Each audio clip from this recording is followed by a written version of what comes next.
ಬನ್ನಿ ಇವತ್ತು ಎಲ್ಲ ತರಕಾರಿ ಹಾಕಿ ಹುಳಿ ಮಾಡೋಣ. ಒಂದು ಬಾಣಲೆ ಇಟ್ಕೊಳ್ಳಿ, ಅದಕ್ಕೆ ಎಣ್ಣೆ ಹಾಕಿ ಜೀರಿಗೆ, ಮೆಂತೆ, ಉದ್ದಿನಬೇಳೆ, ಕಡಲೆಬೇಳೆ, ಧನಿಯಾ ಹಾಕಿ ಚೆನ್ನಾಗಿ ಹುರ್ಕೊಳ್ಳಿ.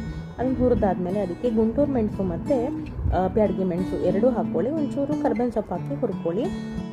ಹುರಿದಿರೋ ಮಸಾಲೆ ತಣ್ಣಗಾದ್ಮೇಲೆ ಅದನ್ನು ಮಿಕ್ಸಿಗೆ ಹಾಕ್ಕೊಂಡು 2 ಕಾಯಿ ತುರಿ ನೀರು ಹಾಕ್ಕೊಂಡು ನುಣ್ಣಗೆ ರುಬ್ಕೊಳ್ಳಿ. ನಾನು ಇವಾಗ ಒಂದು ಕುಕ್ಕರಲ್ಲಿ ಬೇಳೆ, ಈರುಳ್ಳಿ, ಟೊಮ್ಯಾಟೊನ ಬೇಯಿಸಿಟ್ಕೊಂಡಿದ್ದೀನಿ. ಇದನ್ನು ಚೆನ್ನಾಗಿ ಸ್ಮ್ಯಾಶ್ ಮಾಡ್ಕೊಳ್ಳೋಣ.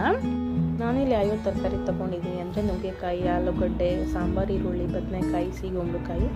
ಕುಕ್ಕರ್ ಇಟ್ಕೊಂಡು ಅದಕ್ಕೆ ಸ್ವಲ್ಪ ಎಣ್ಣೆ ಹಾಕಿ ತರಕಾರಿಗಳನ್ನೆಲ್ಲ ಹಾಕಿ ಎಣ್ಣೆಯಲ್ಲಿ ಬಾಡಿಸ್ಕೊಳ್ಳಿ. ಅದಕ್ಕೆ ರುಬ್ಬಿರುವಂಥ ಮಸಾಲೆ ಹಾಕಿ ಚೆನ್ನಾಗಿ ಎಣ್ಣೆಲಿ ಅದನ್ನು ಬಾಡಿಸ್ಕೊಳ್ಳಿ.